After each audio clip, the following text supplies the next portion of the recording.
Welcome to the debate on the Premier League preview show. Today we are asking a very, very interesting question. We are asking if VAR should be scrapped in the in the Premier League. Should VAR be scrapped in the Premier League? Now, this is on the back of a very tumultuous week for VAR officials who missed a very clear goal for Liverpool at Tottenham. And then when the audio recording of their conversations came out, they looked even worse for taking such a bad decision.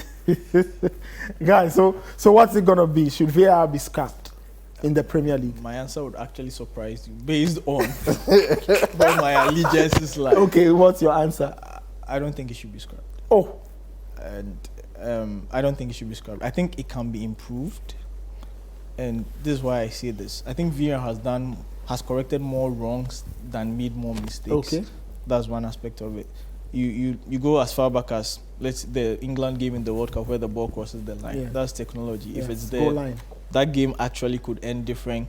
You look at the qualifier, I think France against Ireland. Yep. Henry handles the ball, he scores. France goes to the World Cup, Ireland don't. If there's VAR there, they check that goal. So VAR could have done so much good. And even with I think VAR has been around for the past 4 or 5 years. There's been more corrections than more mistakes made. So I think for what is happened... Is it like generally? In other I think leagues, in general. You are looking at, general. so you feel that in general. So that includes the Premier League. That includes the Premier League. Yes, I mean, there's been some mistakes. Just as I mentioned with the Brentford and Arsenal game last season. Even this season, there's been some offside goals. I think even the Aston Villa game, that goal, I think the second goal he scores, Zaniolo is clearly in the keeper's vision. There's been the Ake Man City versus Fulham. Yes. Akanji scores. I think Ake is the one. Or no, Akanji is the one by the goalkeeper. So we've had those situations, but then I think VAR has done more good than evil. Now, if you make reference to the game against Liverpool, Spurs against Liverpool, VAR actually did its job. The referees were actually not watching the game. Because if you look at the freeze frame, it says checking disallowed goal for offside. So someone was clearly not paying attention. So VAR spotted that the goal was actually onside. The referee thought the goal had been given. But if you were watching the game, Diaz scores, he's celebrating and he halts. Yeah. Why does he halt? The flag is up. So if you're watching the game, you should know what you are communicating. And the decision seems so rash. Yeah. It's like check complete. And the communication is not so clear. So for me, there has to be another person watching to let them know that. And he's the video operator. I mean, you'd think the referees who know the law, have studied it, are custodians of it and have been practicing it, should know what they are doing. But the video operator who is actually just doing calibrations to show you what you're supposed to see is the one who hinted that, guys, we've made a mistake. Stop the game, delay the game. And because of their own rules, it puts them in a fix where now they come off worse off. So for me, I do think improvements can be done. The communication should be clear. So the referee actually said, coming back to you for offside. For some reason, they didn't hear. So maybe goal scored, checking for offside. Then the response is like offside checked, player onside, goal should be awarded to Liverpool. Okay. That gives it more clarity because it also seemed like in the voice note, there were so many voices. Yeah. You're hearing so many things. So who is saying what? Who is making the final decision? Also, you look at the Curtis Jones red card, you look at the Jota red card. The Curtis Jones one is more debatable. And for that, if VAR comes in and it's not a clear and obvious error. I mean, I do understand why the red card was given. It starts on someone's ankle. That could end someone's career, so yes. But the football players will say that it's not intentional, but there are so many things that happen that are not intentional that could hurt people. So with that one, it's debatable. If it wasn't given, and the referee gave a yellow card, if it wasn't given, you could argue that, he slipped over the ball and he touched his ankle. If the red card is given, you understand. So for those debatable ones, I do think it's okay. But for the clear and obvious ones, with this one, I don't think VAR erred. I just think that the referees didn't do their job. Okay, so you don't think VAR should be scrapped? No, I don't think so. Yeah. I think VAR has done its job. Really, it's about spotting things that the on-field referee doesn't see and alerting him and ensuring that some action is taken. You find that in the last 3-4 years, it's been improving. There are things that I think you remember. Man United, Tottenham, Pedro Mendes scores a long range. Yes. If there was VAR then, 03, 04, I remember. If there was VAR then, goals Roy given. Carroll was. Yeah, goals given and changes the whole title twist or whatever. But now we see these things happen. Technology has come to improve. I can give the you game. one. I can give you one. DJ Drogba at Old Trafford. Yes, that offside. Yeah. That's offside. That was a That's clear. the clearest offside of all time. I think we're in Ghana and we saw it was offside. That's quite serious. But there are elements to it. You have to realize that it's being operated by a human being. The fact that a human being is operating it, it is susceptible to some human error.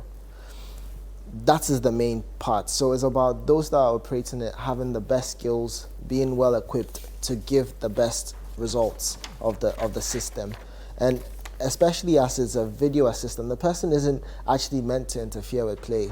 On-field referee still has all the power. Okay. So in the case of, Liverpool against and Spurs against Liverpool, clearly the referee and his assistants on the field, they were not paying attention.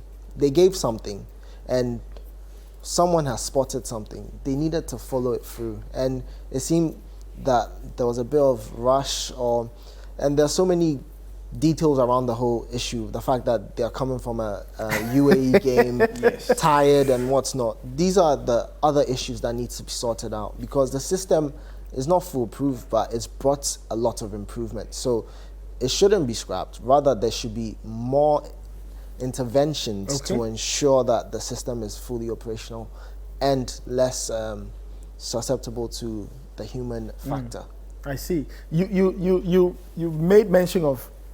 So what can be done to better train these officials? Because the machines will not run themselves. Yeah. Clearly, human beings are the ones who. So what can we do? Because clearly the decision around the table is that VAR is good. It should not be scrapped, but it must be improved. Yeah. So the improvement will come with what? Getting the officials to be better at their work.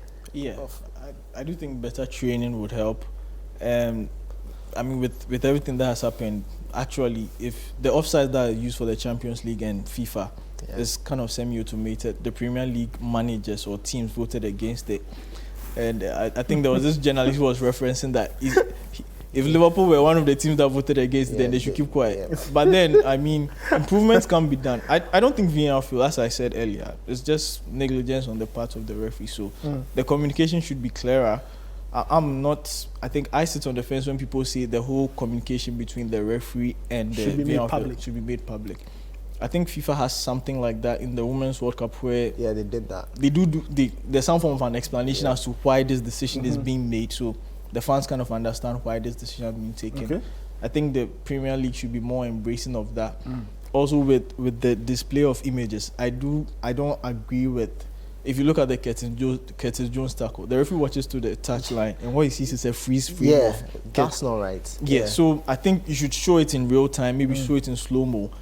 The VAR, in as much as they said it's not re-refereeing the game, I think it is because they are showing the referee what they want the referee to see. Okay. So then he's questioning his decision, and then more often than not, he has to side with them because once they send the referee to the screen, obviously he's going to change his mind more often than not. So it should be streamlined better to take into consideration everything. For me, that's how I think they can improve. I support that, but the most important thing is transparency. If we can find a way that it will be very transparent, everyone understands what goes into it. The laws of the game, the interpretation seems to be mixed up. People understand one thing, people understand another thing. Handball, it changes almost every day. So offside, exactly. So those are some of the things that they need to be a bit more firmer on for the Premier League in particular. And automation, the offside rule. If you have a system automating that, it makes it very, very simple. Højlund scored a goal in the Champions League. It was very easy for us to tell that was the right decision. If that's brought into the Premier League, it changes a lot for the clubs. All right, you can continue the debate wherever you are. At least the general agreement here in the studio is that VAR should not be scrapped, but it should be improved. I completely agree because if you take it away, the referees won't have an extra eye to help them. So just fine-tune the VAR, get the officials to pay more attention and get them to take better decisions in terms of the league. You're still watching the Premier League preview show. Let's get to the final bit of our show. Let's get into the FPL zone.